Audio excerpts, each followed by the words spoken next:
The Pentagon wasn't ready for Venezuela's move, and that should terrify you. Let me take you back to March 26, 2024.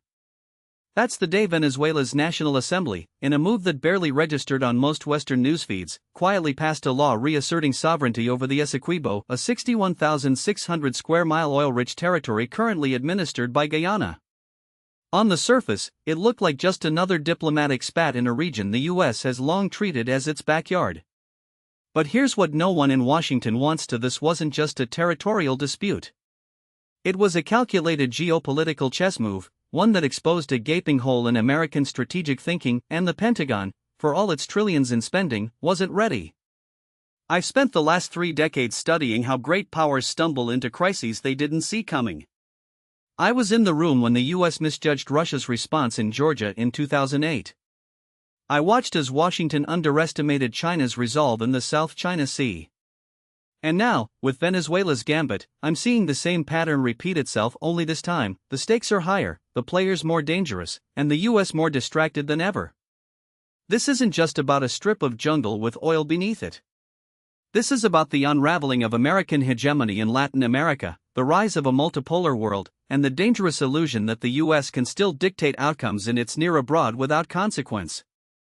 And if you think this is just another regional squabble, you're missing the bigger picture.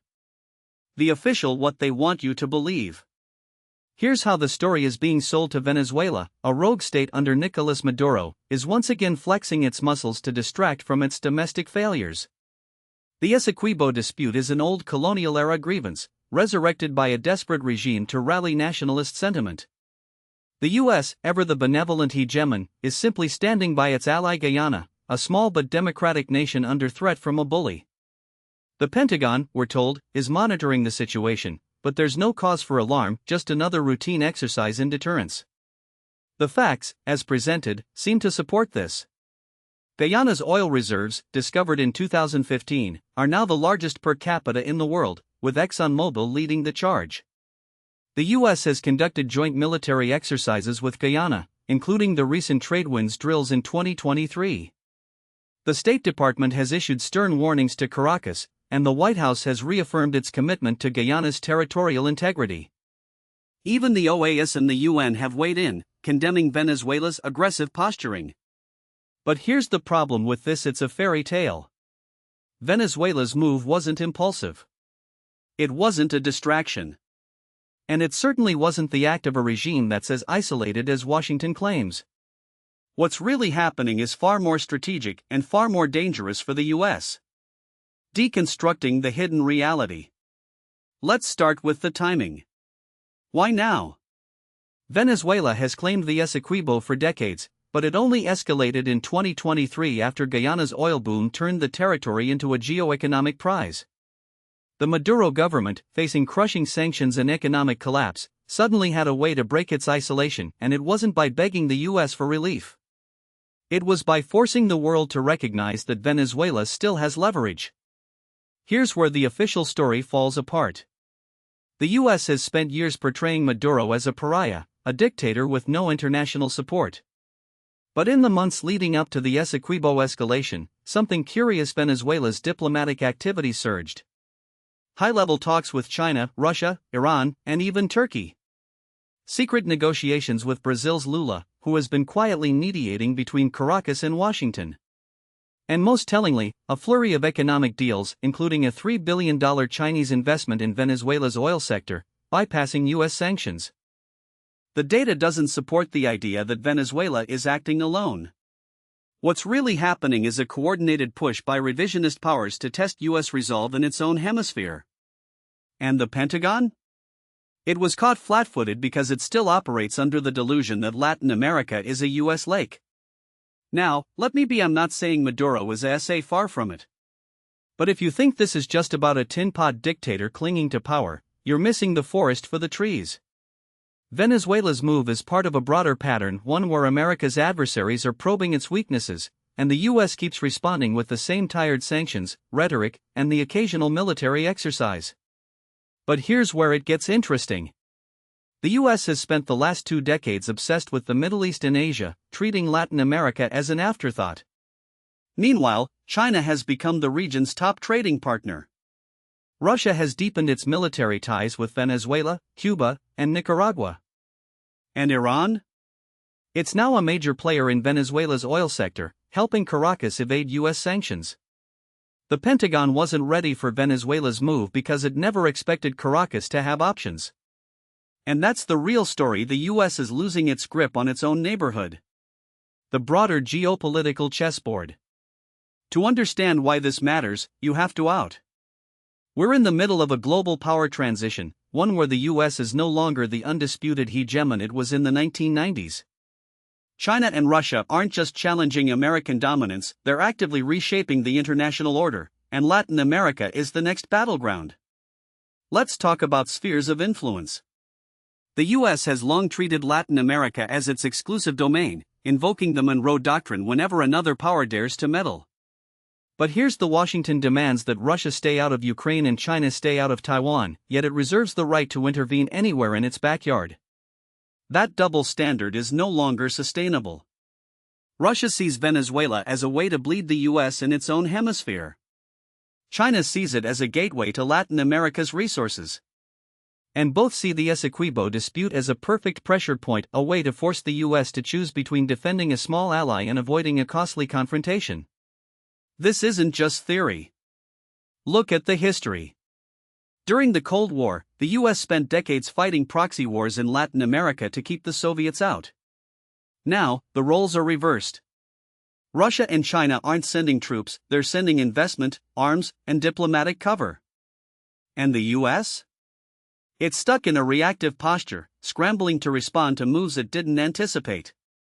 The Cuban Missile Crisis taught us that great powers don't back down in their own neighborhoods. The U.S. learned that lesson the hard way in 1962. Now, it's Russia and China's turn to teach Washington the same lesson, only this time, the stakes are higher, and the U.S. is the one playing defense. Military and strategic: why the Hawks are wrong. Now, let's talk about the military dimension. The Pentagon has been quietly ramping up its presence in Guyana. U.S. Southern Command has conducted over a dozen military exercises in the region since 2020. The USS George Washington Carrier Strike Group was recently deployed to the Caribbean. And there's talk of establishing a permanent U.S. military presence in Guyana, something that would have been unthinkable a decade ago. But here's the U.S. is walking into a trap. The hawks in Washington will tell you that a quick show of force will deter Maduro. They'll point to AMA, Grenada, or even the 1989 invasion of AMA as proof that the U.S. can still project power in its backyard. But they're ignoring three critical. 1. Venezuela is an AMA. It's not a small, isolated country with a weak military. Venezuela has one of the largest oil reserves in the world, a battle-hardened military, and the backing of Russia and China. A U.S. intervention wouldn't be a cakewalk, it would be a quagmire. 2. The U.S. is overstretched. The Pentagon is already struggling to maintain its commitments in Europe, the Middle East, and Asia.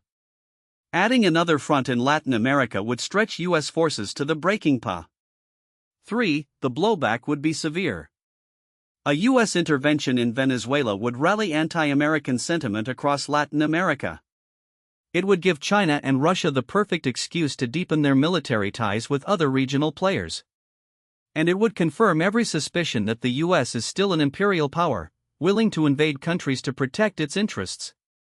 I've seen this movie before. Iraq, Afghanistan, Libya. The U.S. keeps thinking it can solve complex geopolitical problems with military force. But in Venezuela, the risks far outweigh the rewards. The domestic political why this is about more than just foreign policy. Here's something no one in Washington wants to Venezuela is a domestic political issue in the U.S. Florida is a swing state. Cuban and Venezuelan exiles are a powerful voting bloc. And for years, U.S. policy toward Venezuela has been driven more by electoral politics than by strategic logic. The Trump administration's maximum pressure campaign wasn't about regime change, it was about winning Florida. The Biden administration's half-hearted engagement with Maduro isn't about diplomacy, it's about avoiding a political backlash. This is the dirty little secret of U.S. Latin America: it's not about grand strategy. It's about domestic politics. And that's why the US keeps lurching from one extreme to another: sanctions, then negotiations, then more sanctions, without ever achieving a coherent policy. The Essequibo dispute is no different. The US can't afford to look weak on Venezuela, especially in an election year. But it also can't afford a military confrontation. So what does it do? It blusters. It sanctions. It conducts military exercises. And it hopes the problem goes away. But here's the: problems like this don't go away. They fester. And if the US doesn't change its approach, it's going to wake up one day and realize that it no longer controls its own hemisphere. Scenario: what comes next? So where do we go from here? Let's game out the possibilities. Scenario 1, the best case outcome. Venezuela backs down. Maduro, facing internal pressure and economic collapse, quietly shelves the Essequibo claim in exchange for sanctions relief. The US declares victory, and the status quo holds. But this is the least likely scenario. Maduro has already burned his bridges with the US. He has nothing to lose by doubling down.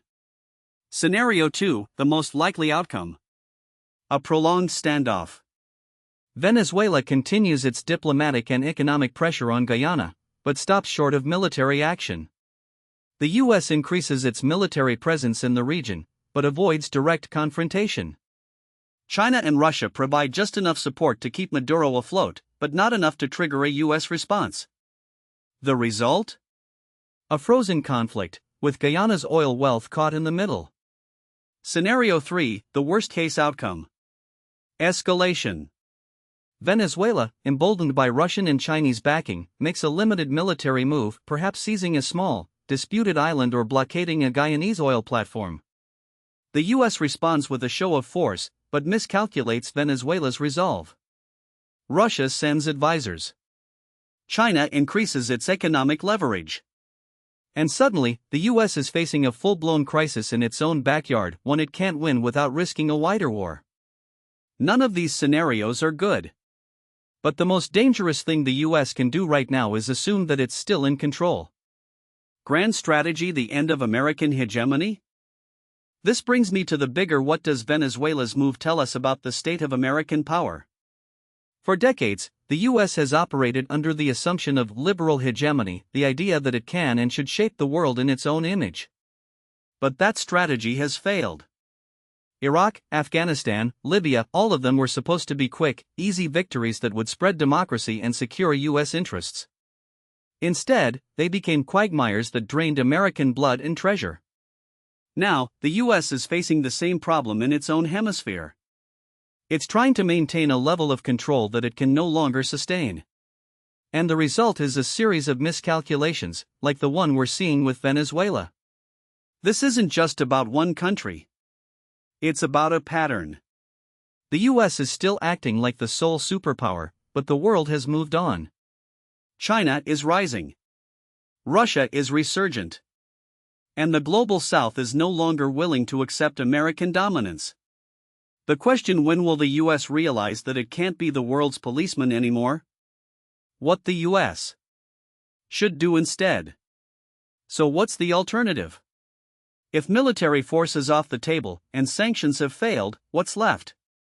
Here's the controversial: the US needs to accept that it can't control everything. It needs to adopt a strategy of great power management, one that recognizes the limits of American power and focuses on diplomacy, economics, and alliances. 1. Diplomacy, not sanctions. The US has spent years trying to isolate Venezuela, but all it's done is push Caracas into the arms of China and Russia. It's time to engage, directly, without preconditions. That doesn't mean legitimizing Maduro, but it does mean recognizing that Venezuela is a sovereign state with its own interests. 2. Economic leverage, not military threats. The US still has enormous economic influence in Latin America. Instead of threatening military action, it should use that leverage to shape outcomes. That means working with allies like Brazil and Mexico to find a regional solution to the Essequibo dispute. 3. Alliances, not unilateralism. The US can't go it alone. It needs to work with Europe, Canada, and Latin American partners to counterbalance China and Russia. That means rebuilding trust with countries like Brazil and Argentina, which have been alienated by U.S. arrogance. 4. Accepting multipolarity. The U.S. needs to stop pretending that it can dictate outcomes in every corner of the globe. The world is becoming multipolar, and the U.S. needs to adapt. That means accepting that other powers will have their own spheres of influence and that the U.S. can't try to dominate them all. This isn't weakness. It's realism. And it's the only way the U.S. can avoid the kind of miscalculations that lead to war. Final, the wake-up call Washington needs. Let me leave you with Venezuela's move wasn't just a territorial dispute. It was a wake-up call.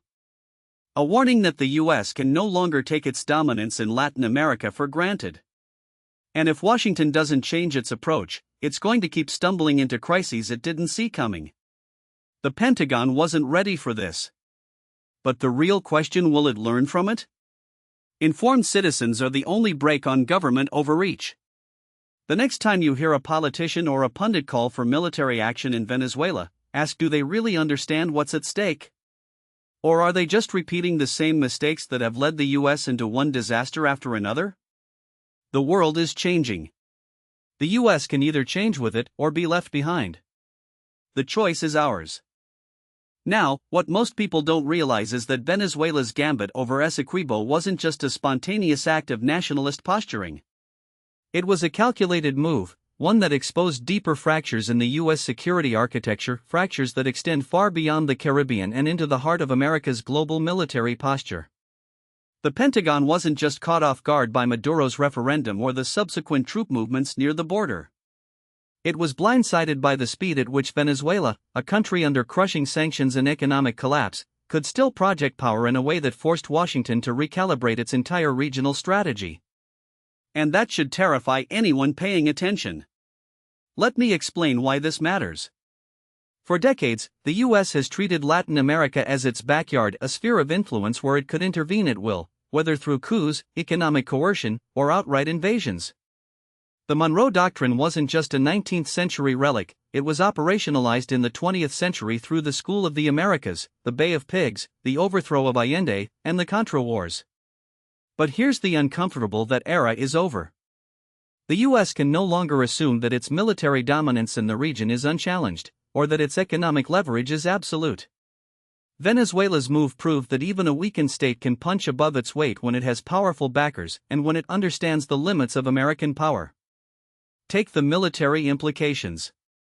When Maduro announced the creation of a new military zone in Essequibo and deployed troops to the region, the U.S. Southern Command had to scramble. They didn't have a contingency plan for this. Why? Because for years, Southcom's focus has been on counter-narcotics operations, not great power competition. The Pentagon's 2018 National Defense Strategy shifted its priorities to China and Russia, but that shift was never fully operationalized in Latin America. The result? A command structure that was still treating Venezuela as a failed state to be contained, not a geopolitical actor to be reckoned with. Here's the data that tells the story. In 2023, Southcom's budget request was $1.4 billion, less than 1% of the Pentagon's total budget. Compare that to the $84 billion the U.S. has spent on Ukraine since 2022, or the $3.2 billion in military aid to Israel in a single year. Latin America simply isn't a priority for the U.S. defense establishment. And that's a problem, because while Washington was focused on the Indo-Pacific and Eastern Europe, China and Russia were quietly extending their influence in America's own neighborhood. China, for instance, has become Venezuela's largest creditor, with loans totaling over $60 billion since 2007. That's not charity, it's strategic investment. Beijing isn't just buying oil, it's buying leverage. When the U.S. imposed sanctions on Venezuela's oil sector in 2019, China stepped in, buying crude at discounted rates and helping Maduro circumvent the restrictions. Russia, meanwhile, has provided military support, including the deployment of Wagner Group mercenaries and the sale of advanced air defense systems like the S-300. These aren't just transactions. They're signals that Venezuela is no longer alone, and that any U.S. military action would come with costs. Now, let's talk about the elephant in the Guyana. The US has been courting Guyana aggressively, seeing it as a counterweight to Venezuela and a potential energy partner. In 2023, the US conducted joint military exercises with Guyana, including the deployment of a US Coast Guard cutter to its waters. The message was the US stands with Guyana. But here's the catch: Guyana's military is tiny. Its entire defense budget is less than $100 million.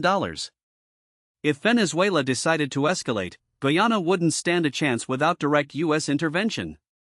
And that's the dilemma. The US has committed itself to Guyana's defense, but it hasn't thought through the consequences of that commitment. What happens if Venezuela invades? Does the US send troops? Does it impose a no-fly zone? Does it risk a direct confrontation with Russia, which has warned against any US military action? These are the questions that keep defense planners up at night. And the answer, right now, is that the US doesn't have a good one. That's why the Pentagon's initial response to Venezuela's moves was so cautious. They didn't saber rattle. They didn't threaten military action. They issued a statement reaffirming support for Guyana and left it at that.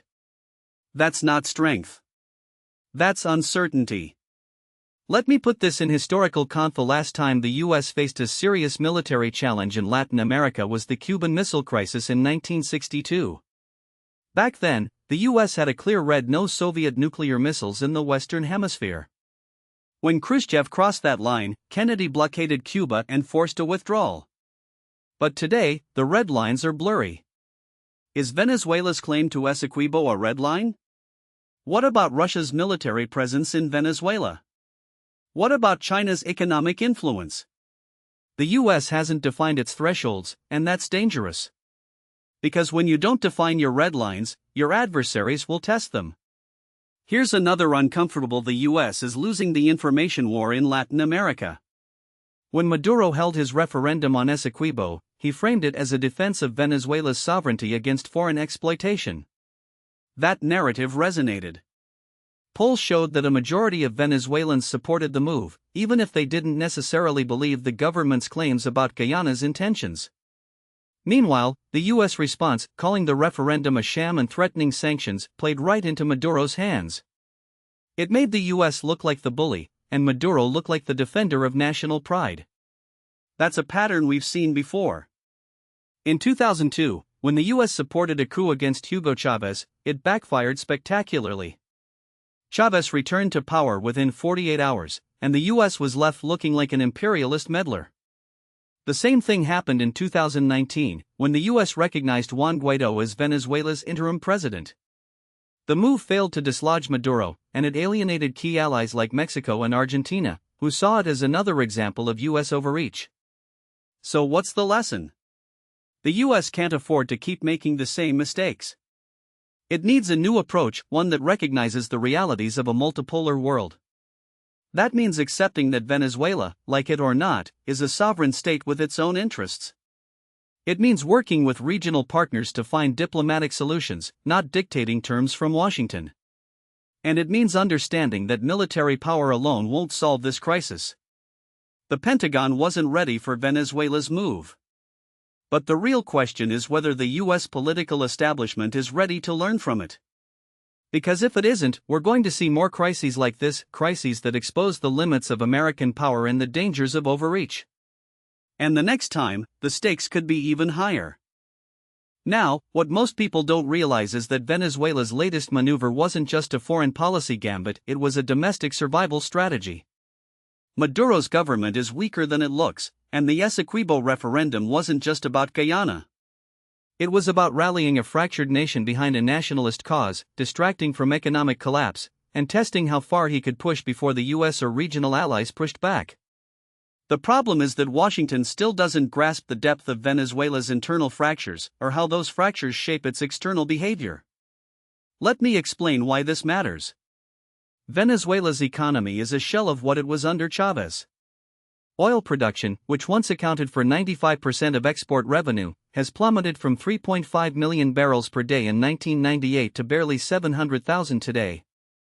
Hyperinflation, which peaked at over 1 million% in 2018, has stabilized only because the government effectively dollarized parts of the economy, but that's a band-aid on a gaping wound. The IMF estimates that GDP has contracted by 75% since 2013. That's not just a recession, it's a depression on par with the worst economic collapses in modern history. And yet, Maduro remains in power. How? Here's the uncomfortable: authoritarian regimes don't need prosperity to survive. They need control, and Maduro has mastered the art of survival through coercion, co-optation, and distraction. The Essequibo referendum was classic distraction politics. By framing the dispute as an existential threat to Venezuelan sovereignty, Maduro did three things at once. First, he shifted public anger away from his own failures and toward an external enemy, Guyana, the US, and by extension, the West. Second, he reinforced the military's loyalty by reminding them that their power depends on his leadership, especially since the Essequibo claim gives them a stake in potential resource windfalls. And third, he tested the waters for how much he could get away with before the US or regional actors would respond. The domestic political calculus here is brutal. Maduro's support base is a coalition of military elites, loyalist bureaucrats, and a shrinking but still influential segment of the population that benefits from the regime's patronage networks. The military, in particular, is the linchpin. Unlike in many Latin American countries, Venezuela's armed forces aren't just a professional institution, they're a political and economic actor.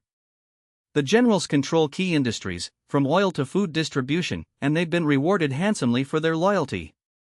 In 2020, Maduro appointed Defense Minister Vladimir Padrino Lopez as the head of the state-owned food distribution Comi, PDVL, effectively giving the military control over one of the few remaining levers of economic power.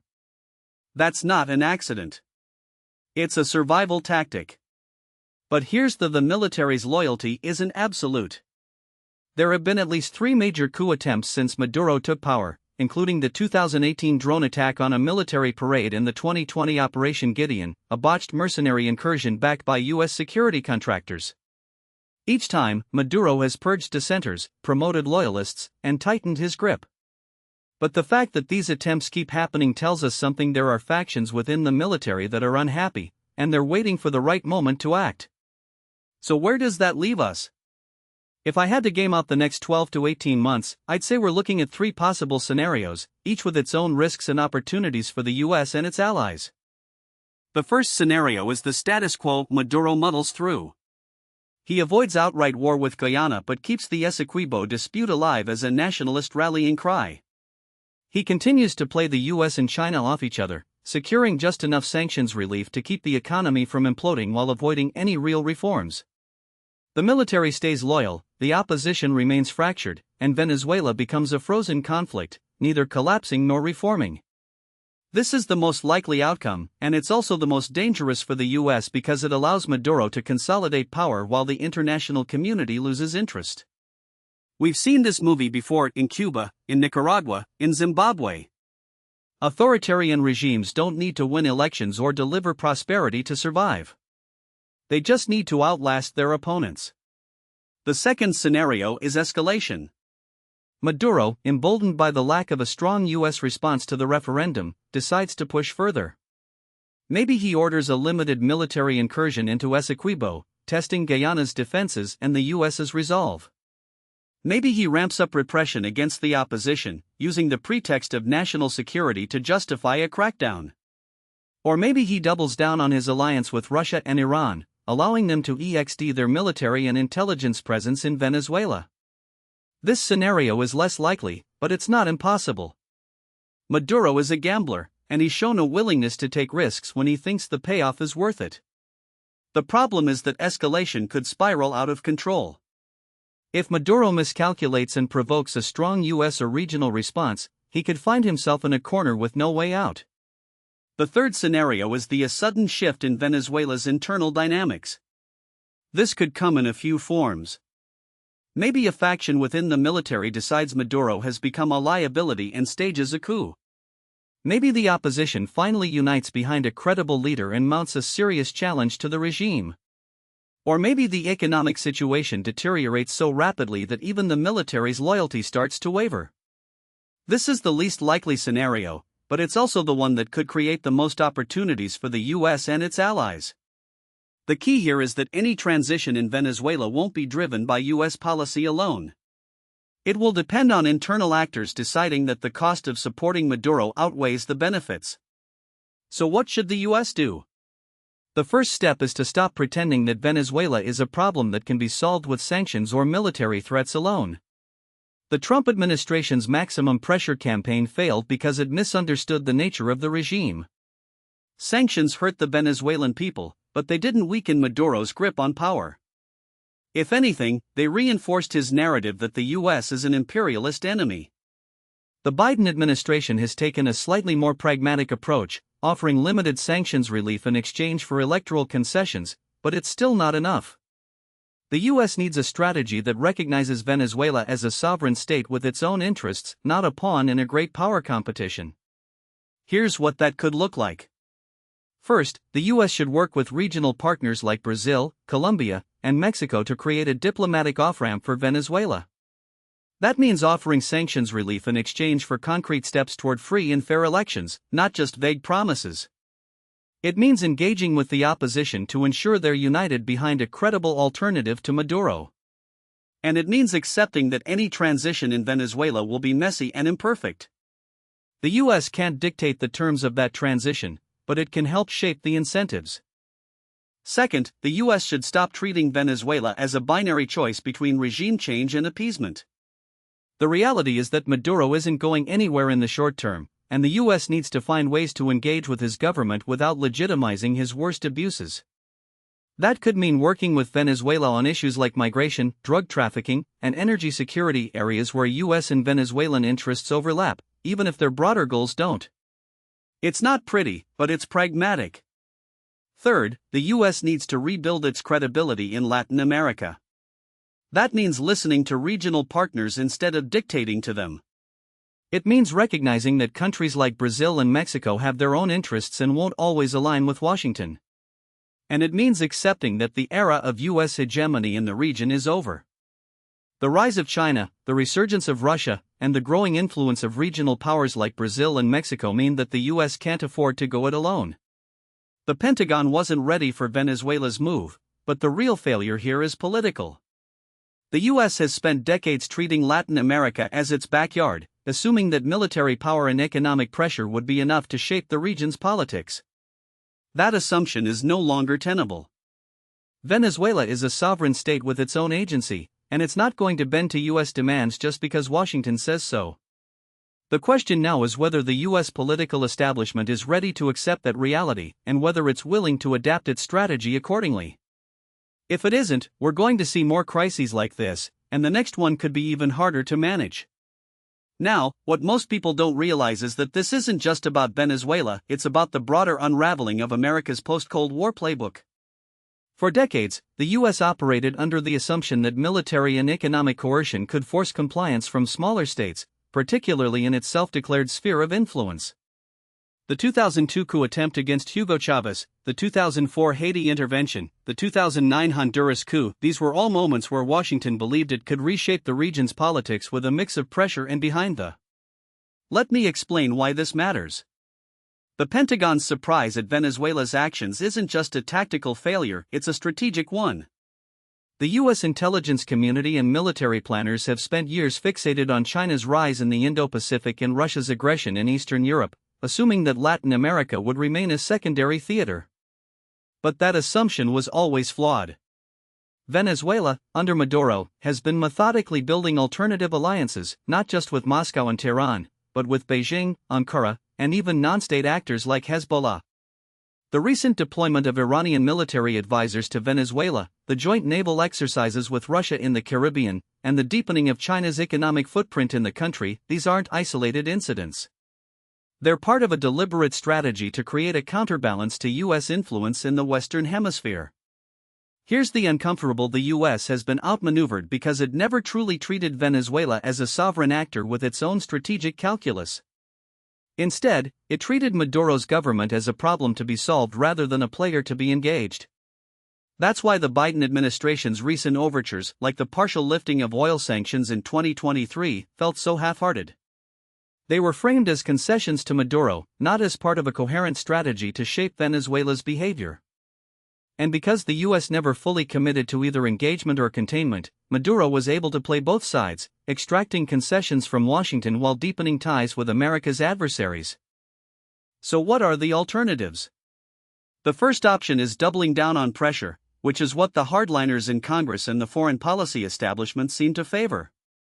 But that approach has already failed. The maximum pressure campaign under Trump didn't topple Maduro, it just pushed him closer to Russia and Iran. And it's worth remembering that sanctions have a terrible track record of achieving regime change. Look at Cuba, Iran, or North Korea. Economic strangulation rarely produces democratic transitions, it usually produces more repression and more defiance.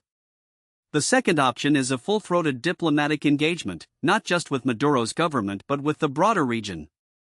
That doesn't mean abandoning human rights or democratic principles, but it does mean recognizing that the US can't dictate outcomes in Caracas. It means working with Brazil, Mexico, and Colombia to create a regional framework for managing Venezuela's crisis, one that prioritizes stability over regime change.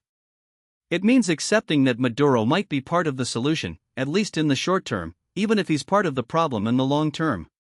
And it means offering real incentives for cooperation, not just threats of punishment.